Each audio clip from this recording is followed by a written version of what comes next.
Actually, great to be back here. We've been on campus here before last year, but to do a follow-up to see the Fab Labs.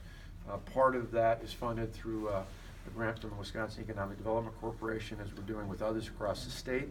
And then, as they've done here, which is a great tribute to support from the local community, all throughout the county here, they're able to invest and get support from a lot of local businesses and foundations to give students really a first-hand opportunity to look at the tools of manufacturing and business in general.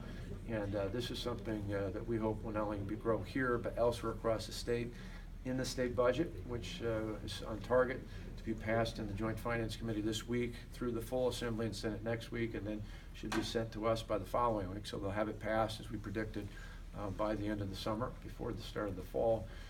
There's not only historic levels of funding, the most actual dollars for K through 12 education ever given before. There's also additional resources. We more than double the amount for Fab Labs, as well as additional resources for early college credit programs like dual enrollment with their technical colleges and course options with the University of Wisconsin system, all with the idea to try and give our students the opportunity for greater student success and really a head start on their careers. And we hear from employers all the time about the needs that they have for a good workforce.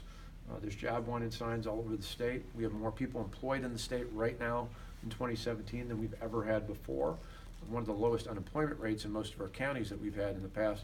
And so right now it's critically important for us in our schools, in our technical colleges, and in our colleges and universities to make sure we're doing all that we can to prepare our students for the workforce needs, not just of today, but for tomorrow as well.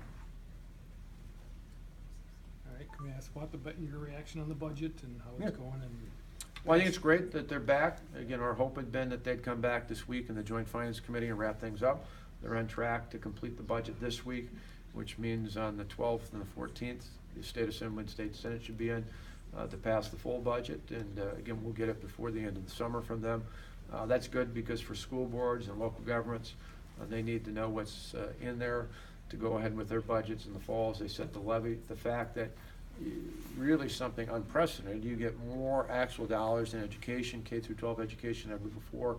At the same time, the budget continues to lower property taxes.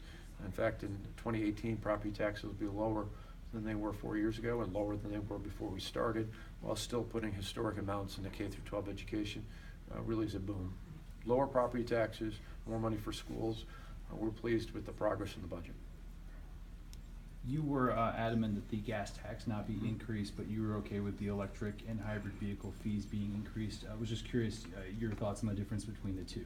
Yeah, parity. People who drive electric cars don't use the gas tax at all, so they're not paying anything into the transportation system. It's not about an increase, it's about parity. I think most people would say that people who use the roads should be paying as consistently as possible, and so people who don't pay for a gas tax because they don't use gasoline should be paying at a level similar to every other car and truck that does use a gas. Technology jobs with Foxconn deal, you're looking optimistically at that getting approved, and there's some of the concerns that were addressed with that. Yeah, I mean, we've said all along we're open to some tweaks. They held a public hearing in the Assembly and then a public hearing from the Joint Finance Committee. After each, they made some adjustments because of things that they've heard. It's exciting, even in looking at part of the conference room in the Fab Lab, they've got sharp panels that'll be going up this week. Those are things that instead of being made overseas in the future will be made right here in the state of Wisconsin. That's pretty exciting, not only for the 13,000 people who directly work at the plant, but for the thousands of jobs that'll be created all across the state for businesses here in northeastern Wisconsin and elsewhere that'll be a part of the supply chain. They estimate $1.4 billion a year in supply chain, and so it's pretty exciting to think about the impact it'll have statewide, really on students getting into manufacturing and high-tech innovation. At the same time, businesses benefiting all throughout the state of being a part of that supply chain. Is this the biggest business deal in the history of the state? It is. It's the largest economic development project in the history of the state, one of the largest in the country. And we're pleased that those sort of screens, which right now are made outside of America, are going to be made in America for the first time proudly here in the state of Wisconsin. They were voting on a property tax reduction and the tax holiday. What's your? Yeah, they're looking at, in addition to our overall reduction in property taxes, which will go down Statewide, a median valued home will be less in 18 than it was in 14 and less than it was in 10. They're also looking at shaving out a portion of the personal property tax to try and help small businesses across the state and potentially giving a sales tax holiday. Well, those are still issues that will be part of their finishing touches here. Back to Foxconn. Yeah. There has been some criticism that there's a different set of rules for the Foxconn deal than other business deals. What would your response be to that? Yeah, actually, it's more strenuous. If you look at wetland mitigation, they have to do 2 to 1. Right now, it's 1.2 to 1. So under current law, if you have to build in an area where there's wetlands, you have to replace it at a ratio of 1.2. With Foxconn, it actually builds in a 2 to 1. So for every parcel of wetlands that would have to be displaced, they'd have to replace twice as much. So it's actually a higher standard than we have in our current law. They just changed the speeds. So again, when you've got 13,000 jobs and direct jobs and 10,000 construction worker jobs, we want to make sure there's nothing slowing the process down. So it's really a matter of timing.